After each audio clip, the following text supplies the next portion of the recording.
Hey there, just a quick update. I spent the summer resting and realigning, and it was incredibly restorative for my mind, body, and spirit. And now I am so excited to come back. Starting October 2nd, I'll be back with brand new episodes, fresh insights, and new resources to help you feel calm, confident, and empowered for your birth. Until then, enjoy this episode. Your birth matters, and I'm honored to be a part of how you prepare for it. In this episode, you are going to learn all about physiologic birth.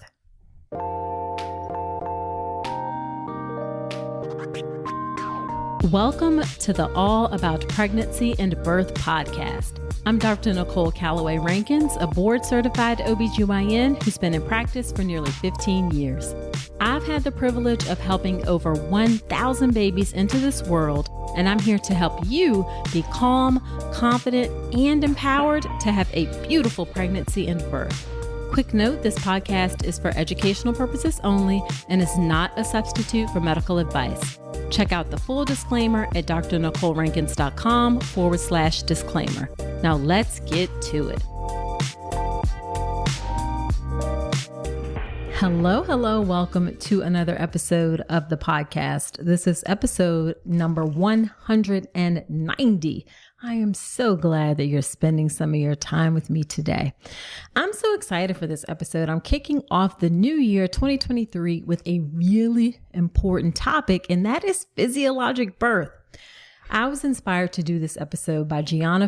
She is a certified nurse midwife. She was a guest on the podcast on episode 168, where we chatted about all things midwifery, and she sent me a message asking me if physiologic birth is a topic that I'd be willing to cover because it gets talked about a lot. And my response was, sure, but how do I talk about this? It's not a topic that OBGYNs are taught much, if anything, about. And quite honestly, we often scratch our heads at the term, like, what does that even mean? But as I said, the term gets used a lot in the online space, but it's not often defined. So I said, okay, let me roll up my sleeves, see what information I can find on physiologic birth so I can learn about it myself and also share that information with you. So I found two great documents that we're going to go through today. One is a document called Supporting Healthy and Normal Physiologic Childbirth, a consensus statement by ACNM, MANA, and NACPM. I'll tell you what those are in a minute. And in that statement, I'm going to walk you through their description of what is physiologic birth, things that influence physiologic birth, and then recommendations for policy, as well as benefits of physiologic birth. And then we'll talk about the ACOG, the American College of Obstetricians and Gynecologists, committee opinion on approaches to limit intervention during labor and birth. And in that one, we're going to talk more specifically about specific interventions like continuous support during labor, routine amniotomy, which is breaking the water, intermittent auscultation, which is listening to the fetal heart rate intermittently instead of continuously like typically done, hydration and oral intake in labor, maternal position during labor, and second stage of labor pushing technique. There were a couple other things in that document that I chose not to include, like what happens when your water breaks early and then when to start pushing. I just didn't feel like those were as effective. But if you're interested, I'll put the links to both of those documents in the show notes. And as I talk through the contents of those documents, I'm going to add in my own take or 2 cents or experience, expertise based on what I know and what I've seen, and comment on some of the things that are in the documents. This is going to be some great information. You're going to learn a lot. I did, and I know you are going to find it super duper useful. Now, before we get into the episode, I have some exciting news to share, and that is my birth plan class, Make a Birth Plan the Right Way, is back. My super popular class is back and better than ever. It is now exclusively a live class where I'll be teaching the content of the class live, of course, updated with the most helpful information. And I'm so excited about doing it live because we get to connect. You can ask me questions and you can learn in real time how to make a birth plan the right way. Because you know that a birth plan is important to help you have the birth that you want, especially in a system that can take a patriarchal approach to birth, can try and take away your power, can be racist. However, those templates and forms don't cut it. If you show up to the hospital with one of those filled out forms and think that that's going to really help you in terms of having the birth you want, you are sadly mistaken.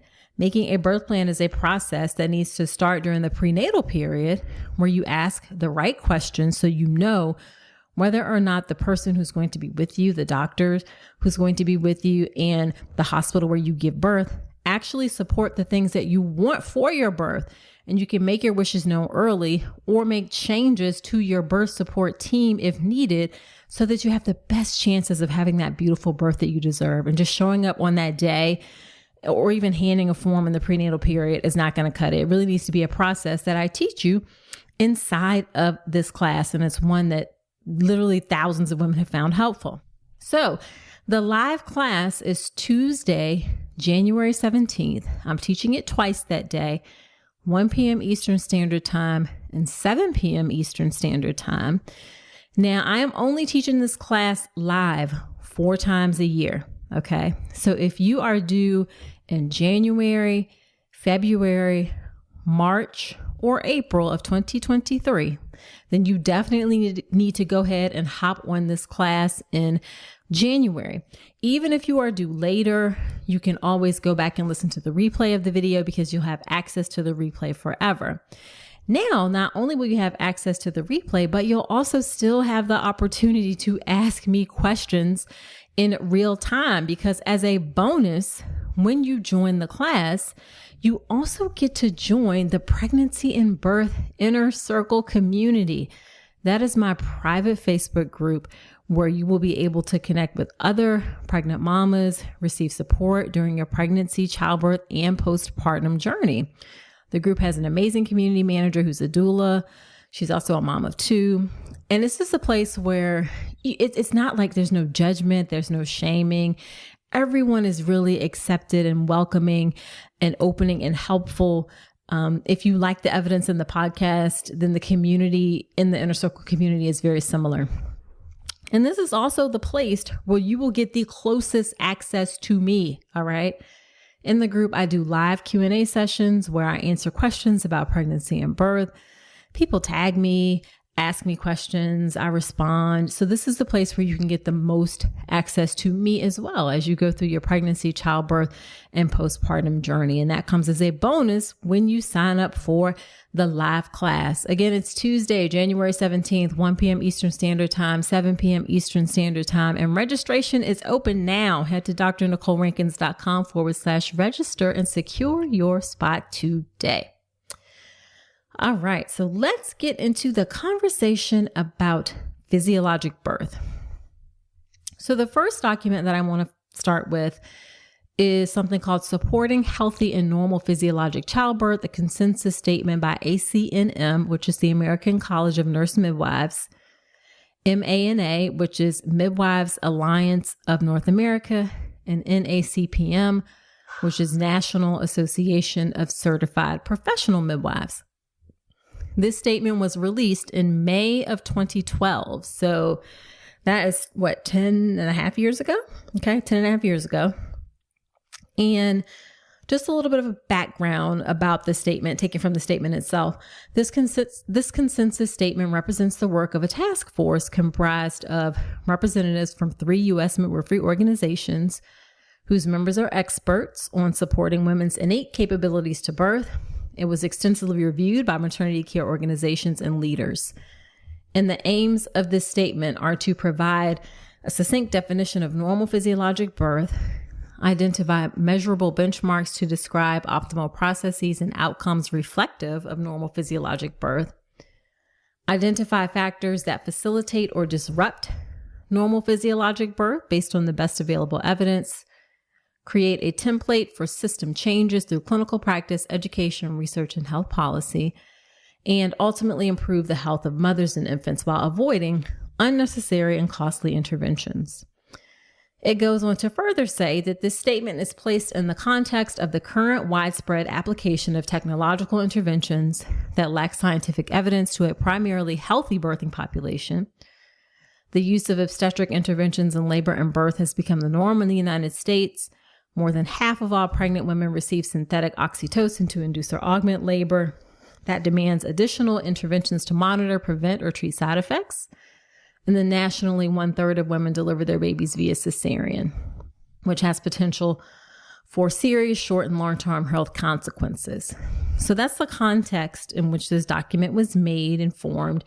And keep in mind again that this is 10 years ago. I'm going to comment on that as well. All right, so let's start off with how normal physiology of childbirth is defined according to these organizations. So a normal physiologic labor and birth is one that is powered by the innate human capacity of the woman and fetus. The birth is more likely to be safe and healthy because there is no unnecessary intervention that disrupts normal physiologic processes. I'll push back on that a little bit. I do think birth can still be safe and healthy even if you intervene. So that part is a little tricky, but I get it where they're saying that physiologic birth is one that is powered by the innate human capacity of the woman and fetus. Like birth has been happening for millions of years. And so it can happen without intervention. It does go on to immediately say some women and or fetuses will develop complications that warrant medical attention to assure safe and healthy outcomes. However, supporting the normal physiologic processes of labor and birth, even in the presence of such complications, has the potential to enhance best outcomes for the mother and infant. So what I see that as saying, which is really important, is that yes, sometimes we do need to intervene to assure the safety and safety and health of the mom and baby. However, we can still adhere to the normal physiologic things that happen in labor and birth without us intervening, even in that context. And I agree with that 100%. All right. So then it goes on to further say that normal physiologic birth is characterized, and I'm just going to go through a list of things.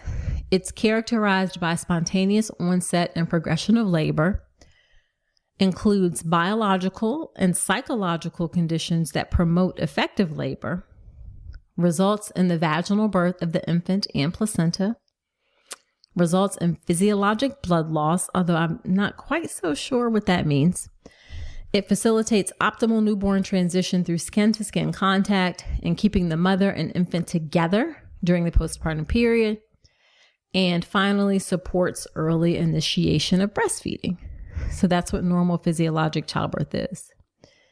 Now, the following factors they report disrupt normal physiologic childbirth: induction or augmentation of labor, an unsupportive environment, like with bright lights, cold room, lack of privacy, multiple providers, lack of supportive companions, time constraints, including those driven by institutional policy and or staffing, nutritional deprivation, like depriving people of food and drink, opioids, regional anesthesia, and general anesthesia all disrupt normal physiologic childbirth, as do episiotomy, operative vaginal birth with vacuum or forceps or cesarean birth, immediate cord clamping, separation of mother and infant, and or any situation in which the mother feels threatened or unsupported.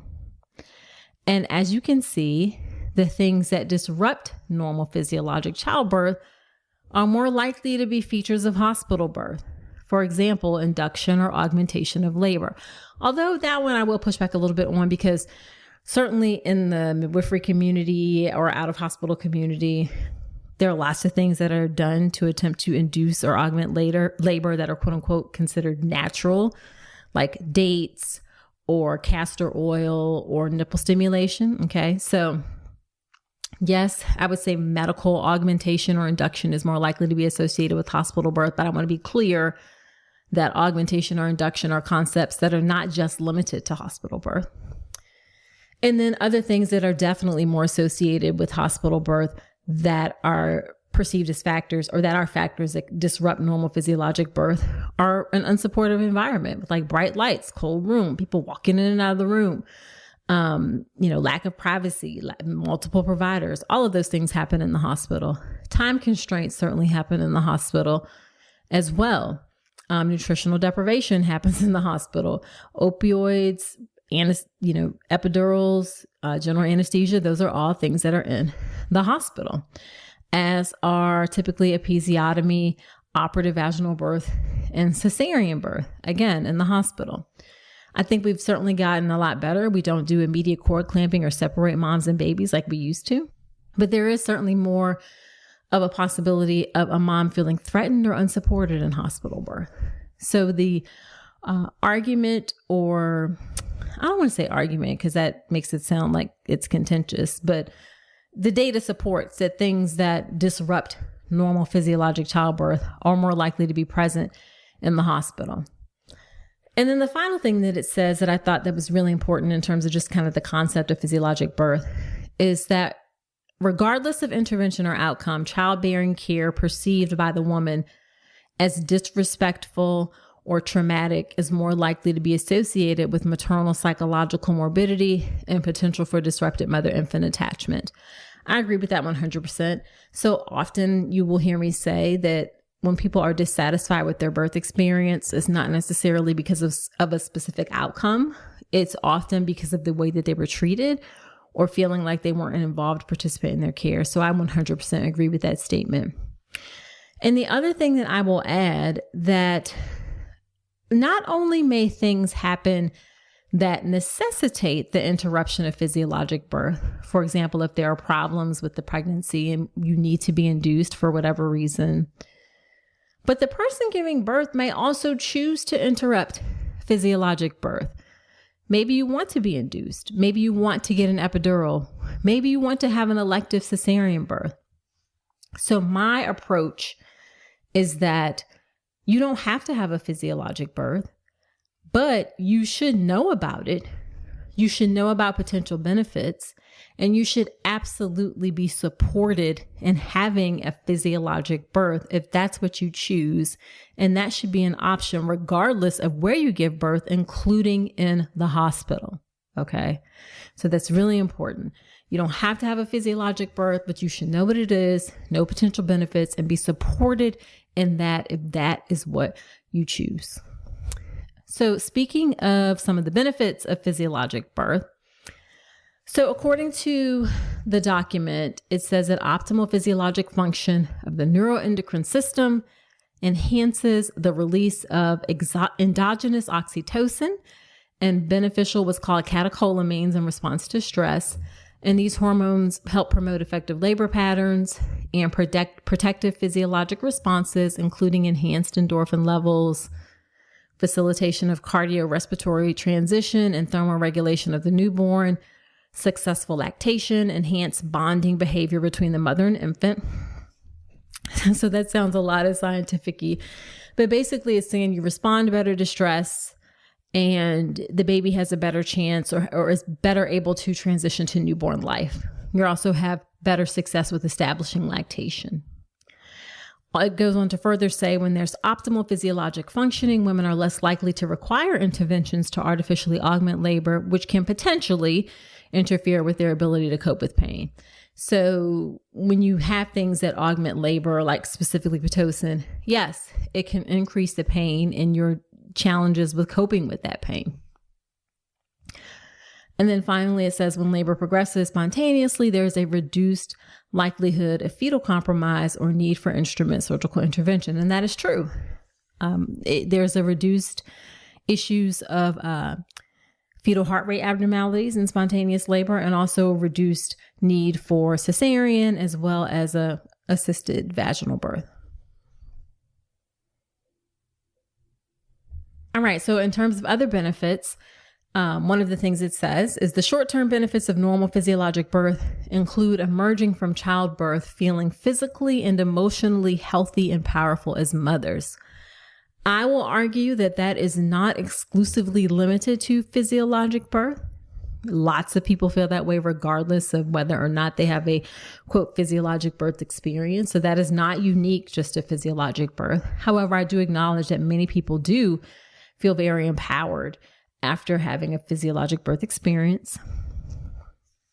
And then some other things it goes on to say is that their infants will benefit from the ability of their mothers to respond to their needs and from the lack of exposure to medications that can affect neurological behavior. These are soft things, and they don't really provide, to me, I think, really strong data for that.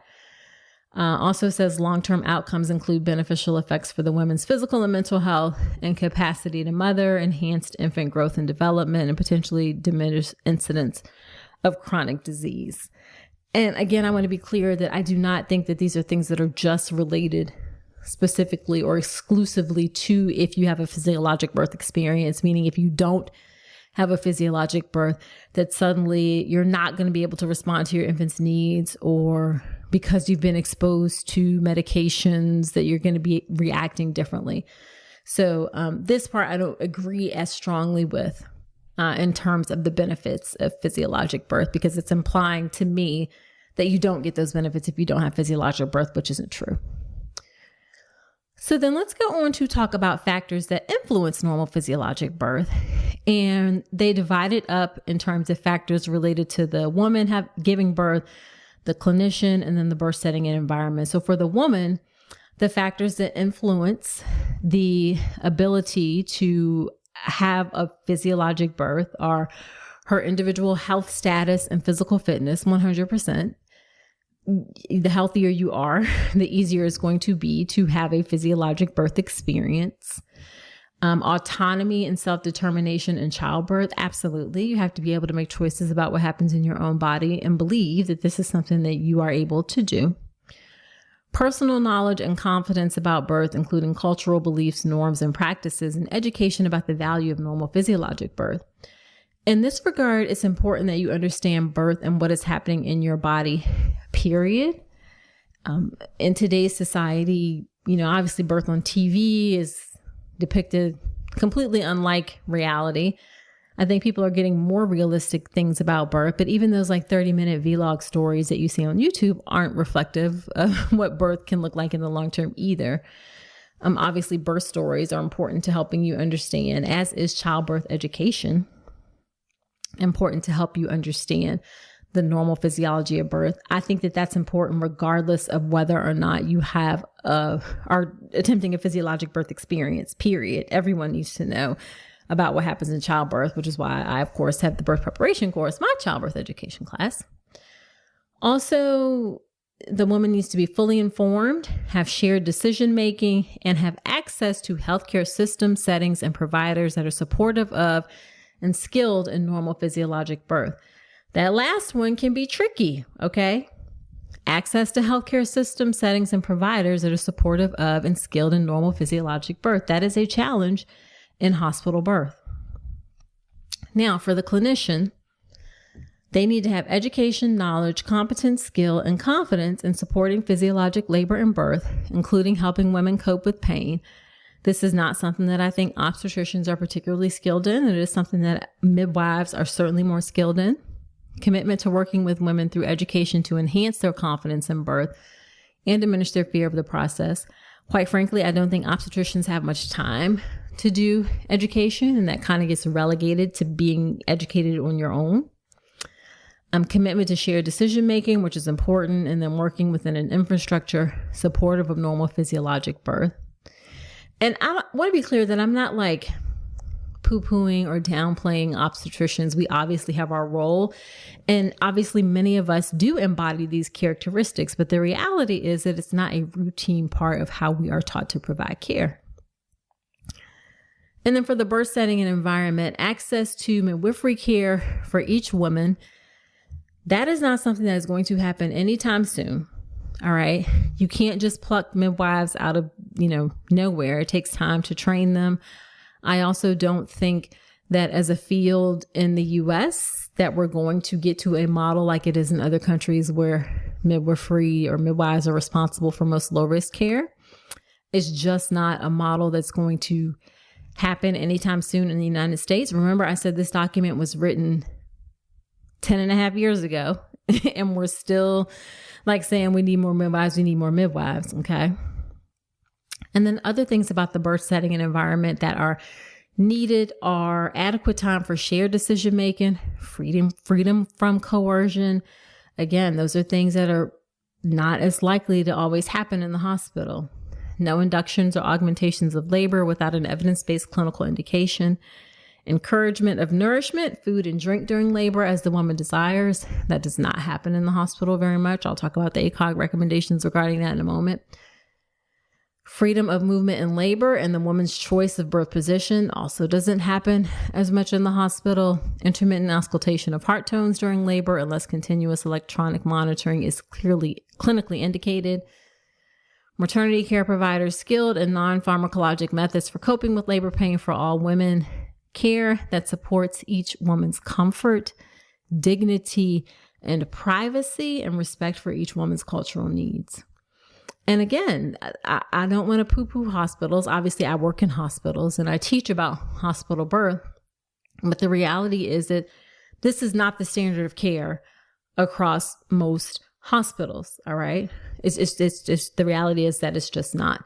And we have some work to do in order to get to this point. And I would argue that these things should be, especially care that supports each woman's comfort, dignity, and privacy, are things that should happen regardless of the type of birth that you have, physiologic birth or one that is not physiologic. Okay. And then as far as recommendations for policy, education, research to promote physiologic childbirth, they recommend the following. Introduction of policies into hospital settings that support normal physiologic birth. I agree. Comprehensive examination and dissemination of evidence and care practices that are supportive of normal physiologic birth. Midwifery care is a key strategy to support normal physiologic birth. Increasing the midwife workforce and enhancing regulations and funding strategies to support their practice. Just to comment on those, I do think that we are making progress. Midwives are certainly more integrated into our care, but it is certainly not routine. And again, it's not going to be routine anytime soon because the opportunities just aren't there. The number of midwives aren't there. What needs to happen and what I think is more feasible is that obstetricians learn to adopt pieces of midwifery care that are applicable for our low risk patients. Okay. That is something that we can do. That is something that we should do. That is something that I did as part of my own practice and becoming a better physician and working around midwives and seeing the different things and strategies about supporting normal physiologic birth. We absolutely can and should do that. And then finally, recommendations about competency-based interdisciplinary education programming for maternity health care clinicians and students on the application of care that promotes normal physiologic birth. Again, it's just not something that is routinely practiced or taught, is how to support normal physiologic birth. Okay. It's just not. And then the last one is development of a future research agenda on short and long-term effects of normal physiologic birth. And I think that's important if we look at more outcomes, short and long-term, for when we don't intervene in birth. That'll be important to help us support physiologic birth for those who want it and desire it. I'm all about helping you make informed choices during your pregnancy, and that includes what you put into your body.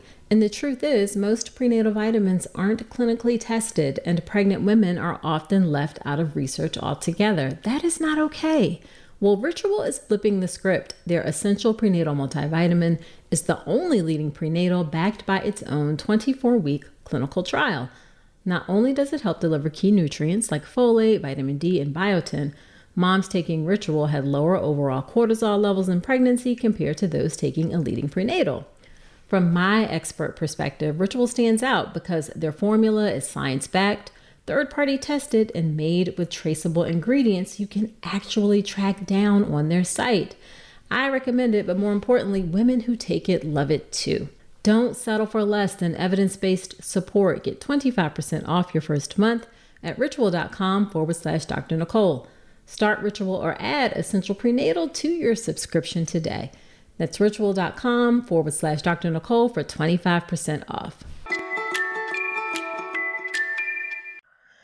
All right, so let's move on and talk about the second document. This is from ACOG, the American College of Obstetricians and Gynecologists, and it's called Approaches to Limit Intervention During Labor and Birth. This was initially released in 2017, updated in 2019, and then reaffirmed in 2021. And ACOG is the organization that is kind of like the governing body for setting practice standards for OBGYNs, physicians in particular. And here is the opening statement and some of the conclusion statements kind of combined from the document. I'm just going to read them.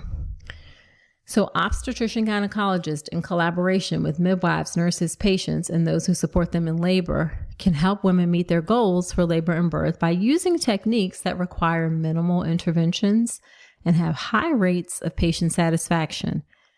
Many common obstetric practices are of limited or uncertain benefit for low-risk women in spontaneous labor. In addition, some women may seek to reduce medical interventions during labor and delivery. Therefore, obstetrician gynecologists and other obstetric care providers should be familiar with and consider using low interventional approaches when appropriate for the intrapartum management of low-risk women in spontaneous labor. For a woman who is at term in spontaneous labor with the fetus in vertex presentation, that means with the head down, labor management may be individualized depending on maternal and fetal conditions and risk to include techniques such as intermittent auscultation and non-pharmacologic methods of pain relief.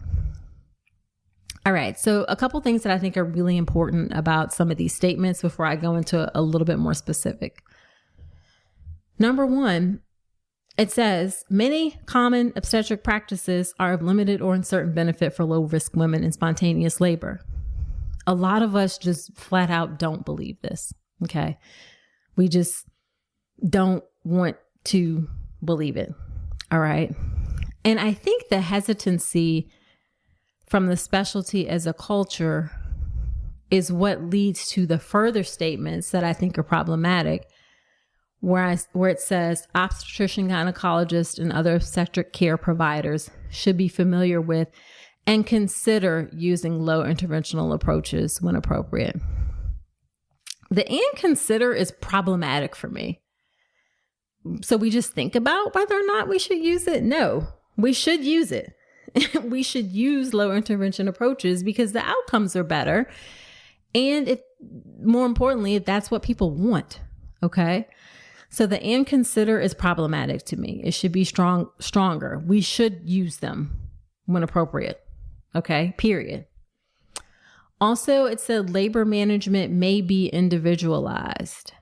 May be individualized is also not strong enough. Should be. It absolutely should be individualized for the person in front of you who's giving birth. All right. So not may be individualized, should be individualized. So while I believe that this is a great start, I think there is room, I know there's room to significantly strengthen this statement and support the best interest of people who are giving birth. All right, so let's talk about more specific interventions and what those mean, or what the evidence is, what the recommendations are according to ACOG. So one is continuous support during labor. So reading from the document, evidence suggests that in addition to regular nursing care, continuous one-to-one emotional support provided by support personnel such as a doula is associated with improved outcomes for women in labor. Benefits described in randomized trials. Keep in mind that randomized trials are the strongest form of evidence, okay? Benefits described in randomized trials include shortened labor, decreased need for pain medication, fewer operative deliveries, and fewer reports of dissatisfaction with the experience of labor. In an evidence review, a woman who received continuous support was less likely to have a cesarean or newborn with low 5-minute APGAR scores. and continuous support has a modest positive effect on shortening the duration of labor, shorten it by, on average, 0.69 hours, so less than an hour, so not much, but a little bit shorter, and a modest effect on improving the rate of spontaneous vaginal birth. Okay. It also may be cost effective because of the associated lower cesarean rate. One analysis suggested that paying for such personnel might result in substantial cost savings annually. So given that these benefits, in the absence of demonstrable risk, patients, obstetrician, gynecologist, and other obstetric care providers and healthcare organizations may want to develop programs and policies to integrate trained support personnel into the intrapartum care environment to provide continuous one-to-one emotional support to women undergoing labor. Again, that last statement, I think, is intentional, that they say may want to develop. Okay. ACOG, I believe, don't want to be too forceful with things and say should, even though the evidence is there. But really, when we see the overwhelming support, this is something that we should support as well. And that is continuous labor support. This is why I support doulas, because the data is really clear that it helps. Okay. So routinely breaking your water, something called amniotomy. So statement says, for women with normally progressing labor, no evidence of fetal compromise, routine amniotomy need not be undertaken unless required to facilitate monitoring.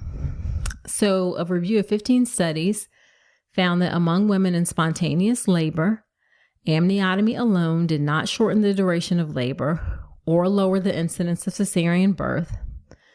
Also, when compared with women who did not undergo amniotomy, those who did, they were similar in terms of patient satisfaction, frequency of 5-minute APGAR scores, umbilical cord prolapse, abnormal fetal heart rate patterns. So I think it's important there to say that it's not that people were less satisfied if they had amniotomy. So I think that's an important point to make. And another study showed that the combination of early amniotomy, so breaking the water early, with oxytocin augmentation, so adding Pitocin. So another study evaluated combining early amniotomy with oxytocin augmentation. And this study, looking at 14 trials, found that that combination did result in a modest reduction in the first stage of labor. So from 0 centimeters to completely dilated. So it reduced that time by 1.11 hours on average. So not a lot. And then also a little bit of a reduction in cesarean birth rate when compared to just waiting. So using amniotomy and oxytocin together did slightly reduce the duration of the first stage of labor and slightly reduce the cesarean birth rate. Okay. But the evidence wasn't considered so strong that it's something that we should do because it doesn't have a lot of overwhelming benefits. So the takeaway is that it does not have to be undertaken unless it's required to facilitate monitoring. Okay, next is intermittent auscultation. So that's listening to the heart rate intermittently as opposed to continuously. Continuous electronic fetal monitoring was started in order to try and reduce the risk of perinatal death and cerebral palsy. And it was an alternative to intermittent auscultation, which had been the norm. It was adopted widely. However, it has not been shown to significantly impact perinatal death or cerebral palsy at all when used for women with low-risk pregnancies. And low risk has been defined in various ways, but in general, it means no meconium staining in the fluid, no bleeding during the labor, no abnormal fetal testing before giving birth, no increased risk of developing problems during labor. For example, if the baby is growth restricted, no maternal conditions that may affect the baby's well-being, like diabetes, hypertension, no requirement for oxytocin or anything like that. Okay. And a review of 13 randomized trials found that, and again, randomized trials are the strongest level of evidence, found that continuous monitoring was actually associated with an increase in cesarean birth, an increase in instrumental vaginal birth, okay, when compared with intermittent auscultation. So it doesn't reduce perinatal death, doesn't reduce cerebral palsy. It does increase cesarean births. It does increase instrumental vaginal births. And that kind of makes sense because if you're looking and you see things, you're more likely to intervene. Continuous electronic fetal monitoring does halve the rate of early neonatal seizures, but that rate is already very low. So it's 0.15% for continuous electronic fetal monitoring versus 0.29% for intermittent auscultation. So both numbers are very, very low to begin with. And this is when you have to be careful about data, because you can hear that, oh, continuous electronic fetal monitoring halves the rate of early neonatal seizures. And you think that that's a big deal, until you see that it's having it from 0.29 to 0.15. So both numbers are already really low. So the conclusion from ACOG is to facilitate the option of intermittent auscultation. Obstetrician, gynecologists, and other obstetric care providers and facilities should consider, again, there's that word consider, adopting protocols and training staff to use a handheld Doppler device for low-risk women who desire such monitoring during labor. I, again, think it should be stronger, that we should do, not just should consider, we should adopt it for women who desire it during labor. Okay, 3 more, and to round out, first, hydration and oral intake in labor. So the statement is women in spontaneously progressing labor may not require routine continuous infusion of intravenous fluids. Although safe, intravenous hydration limits freedom of movement and may not be necessary. Like, there's no evidence that it helps at all. Oral hydration can be encouraged to meet hydration and caloric needs. So you can drink if you need to be hydrated. You can drink for calories. Arguments for limiting oral intake during labor center on concerns for aspiration and its sequelae. I talk about this inside the birth preparation course, but in general, the thought is that if you have to go under general anesthesia, if you have solid foods or something heavy on your stomach, you can aspirate where that content comes up and gets into your lungs, and that can be bad. However, those restrictions have been questioned because of the low incidence of aspiration with current obstetric anesthesia techniques. It's very rare that you need to be put to sleep for a C-section. Most of the time, there's time to use an epidural or a spinal. So the recommendation there is that this information may inform ongoing review of recommendations regarding oral intake during labor. So not a strong stance one way or the other. Okay, my position is that you should be able to eat during labor if you're low risk. Most people are not hungry in the active part of labor. You're hungry in the early part. When you're active in the active part, you're so focused on getting through the labor, you're just generally not hungry. Or be careful about the things that you choose. And again, that's also something that I talk about more in depth inside the birth preparation course. Okay, maternal position during labor. Observational studies of maternal position during labor have found that women spontaneously assume many different positions during the course of labor. So it's like normal to move around during labor. And it further goes on to say there's little evidence that any one position is best. Moreover, this is really important.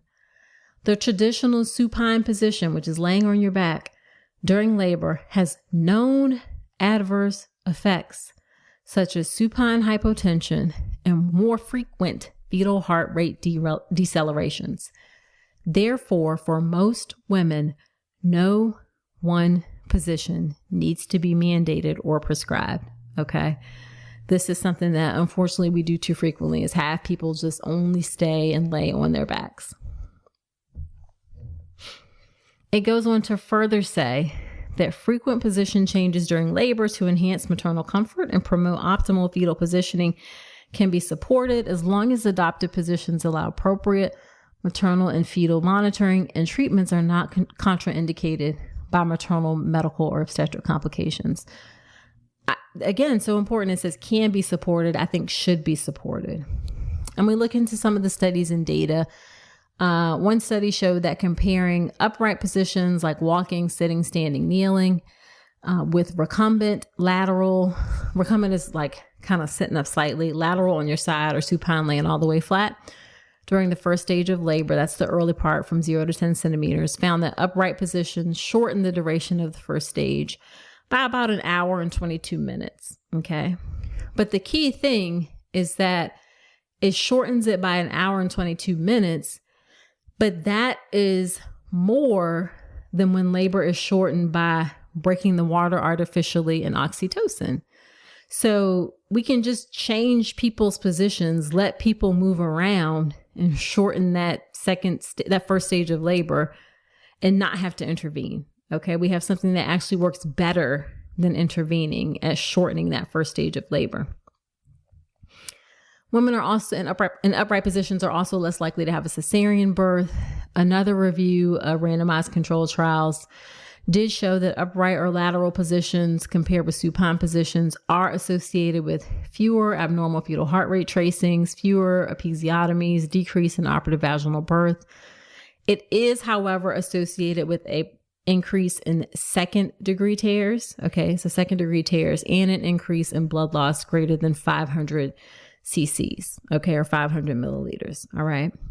Also, interestingly, in a study of upright versus lying positions during the pushing stage of labor among nulliparous women, so women having their first baby with low dose epidurals, there were actually fewer spontaneous vaginal births among those who were assigned to the upright positioning. So that is also interesting. There were no evidence of other associated harms. So the general consensus, again, is that various positions should be supported. There's little evidence that one position is best. All right. And then the final thing I want to talk about is the pushing techniques. We are often taught, OBGYNs and other obstetric care providers like nurses in the US are often taught to encourage women to push with what's called a prolonged closed glottis effect.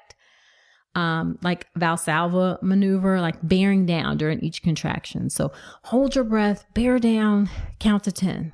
Okay.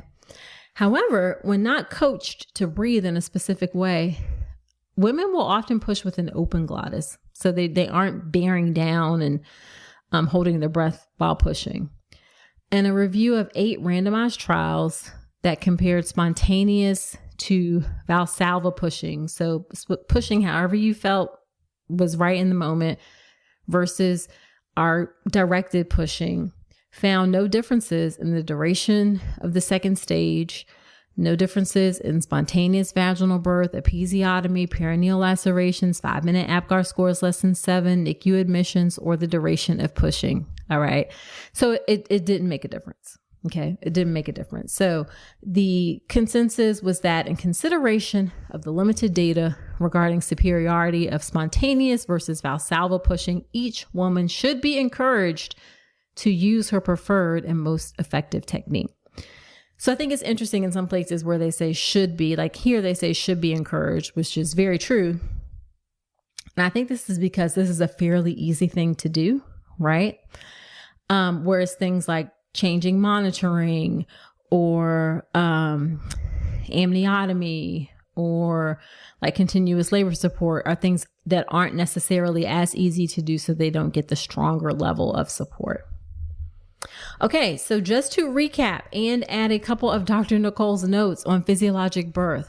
Normal physiologic childbirth is characterized by spontaneous onset and progression of labor, includes biologic and psychological conditions that promote effective labor, results in the vaginal birth of the infant and placenta, results in physiologic blood loss, facilitates optimal newborn transition through skin-to-skin contact and keeping the mother and infant together during the postpartum period, and supports early initiation of breastfeeding. The following factors disrupt normal physiologic childbirth: induction or augmentation of labor, an unsupportive environment like bright lights, cold room, lack of privacy, multiple providers, lack of supportive companions, time constraints, including those driven by institutional policy and or staffing, nutritional deprivation of food and drink, opiates, regional anesthesia or general anesthesia, episiotomy, operative vaginal or abdominal birth, immediate cord clamping, separation of mother-infant, in any situation in which the mother feels threatened or unsupported. ACOG summary: many common obstetric practices are of limited or uncertain benefit for low-risk women in spontaneous labor. Evidence suggests that in addition to regular nursing care, continuous one-to-one emotional support provided by support personnel such as a doula is associated with improved outcomes for women in labor. Data suggests that for women with normally progressing labor, no evidence of fetal compromise, routine amniotomy, routinely breaking the water, need not be undertaken unless required to facilitate monitoring. The widespread use of continuous electronic fetal monitoring has not been shown to significantly affect such outcomes as perinatal death and cerebral palsy when used for women with low-risk pregnancies. Women in spontaneously progressing labor may not require routine, continuous infusion of intravenous fluids, and for most women, no one position needs to be mandated or prescribed. So my Dr. Nicole's notes to add to this conversation, again, remember, you don't have to have a physiologic birth, okay? It's not something that you have to do, but you should know about it, and you should know about potential benefits, and you should be supported in having a physiologic birth if that is what you choose, and that should absolutely be able to happen in the hospital. But also know that sometimes physiologic birth isn't safe. It is not appropriate for everyone. There are times when we need to intervene for the health and safety of you or your baby. And if you don't have a physiologic birth, it doesn't mean that anything is wrong or that you've done something wrong or anything like that. It's not always going to be a possibility or a reality for everyone, or again, may not be something that everyone necessarily wants. But again, you should have access to it if it's something that you do want and it's appropriate. Also, we have a cultural problem in obstetrics in the US that supports us doing things that are of no benefit or are even harmful, or we don't actively support things that are of benefit. Some glaring examples of this: the ARRIVE trial, which is labor induction versus expected management in low risk, no risk women. Okay, that's the title of the trial, and it's why so many people recommend labor induction, because it showed a slight reduction in cesarean birth rate, 21% to about 19% for those who were induced. Because of that one trial, induction is more and more frequently getting offered, even recommended, okay, from this randomized controlled trial.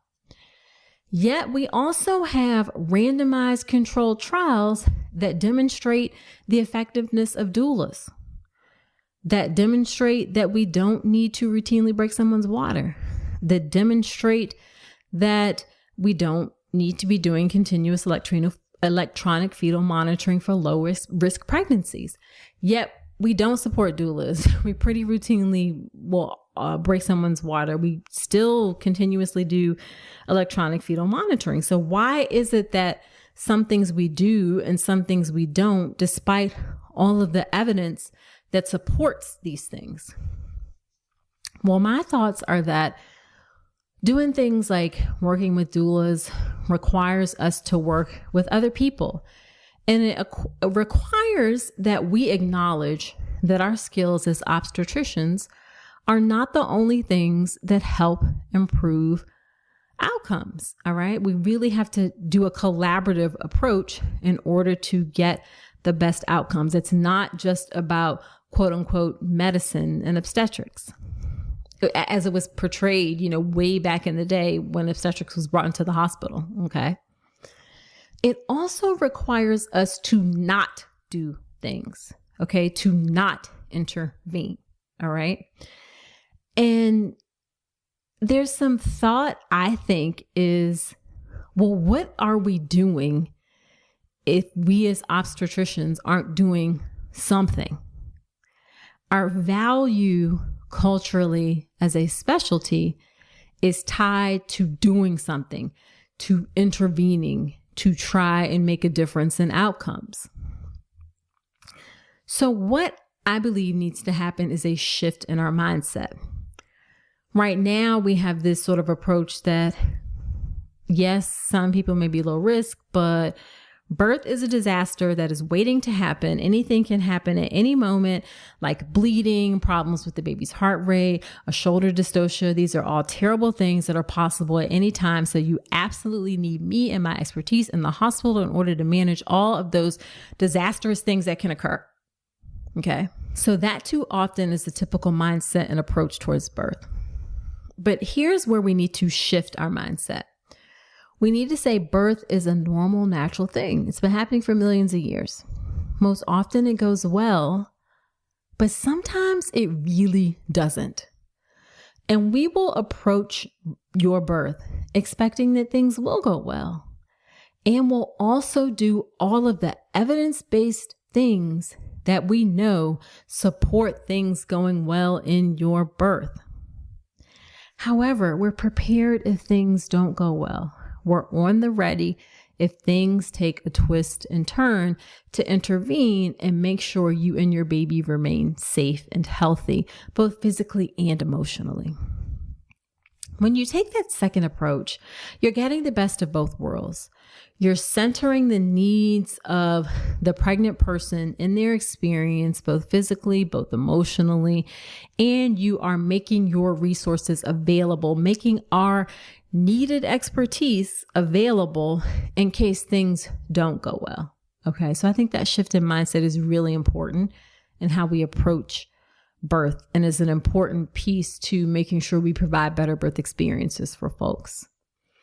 And then the final thing I'll say is that the fastest way to help make change is for the people having babies, you all having babies, to educate yourselves and demand change.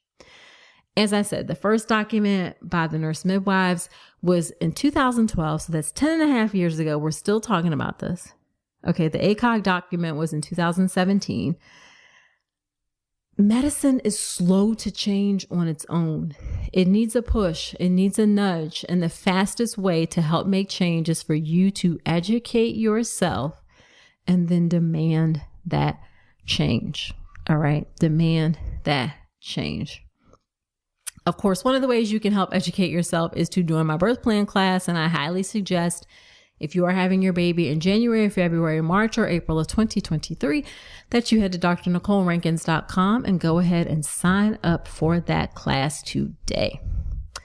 All right. So there you have it. Do me a solid. Share this podcast with a friend. Sharing is caring. It helps me to reach and serve more people. So I appreciate you helping me to do that. Also, subscribe to the podcast wherever you're listening to me right now. And if you feel so inclined, leave a review on Apple Podcasts. I'd love to hear what you think about the show, or shoot me a DM. Let me know what you think. You can find me on Instagram. I'm at Dr. Nicole Rankins on Instagram, where I also provide lots of great information on pregnancy and birth there as well. So that is it for this episode. Do come on back next week and remember that you deserve a beautiful pregnancy and birth.